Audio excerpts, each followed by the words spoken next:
மிகுந்த மகிழ்ச்சி.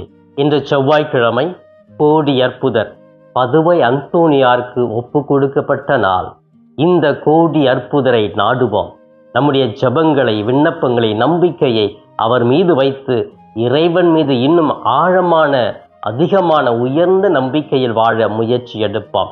இந்த புனிதர் ஏழைகளின் புனிதர், மக்களுடைய உணர்வுகளை புரிந்து கொள்ளக்கூடிய புனிதர், நமக்காக இயேசுவிடம் தொடர்ந்து பரிந்து பேசிக்கொண்டு கோடி அற்புதங்களை ஒவ்வொரு மனிதர்களுக்குமே செய்து கொண்டிருக்கிறார் என்பதை புரிந்து இந்த புனிதருடைய வழியில் நடந்து இறைவனை அடைய முயற்சி எடுப்போம்.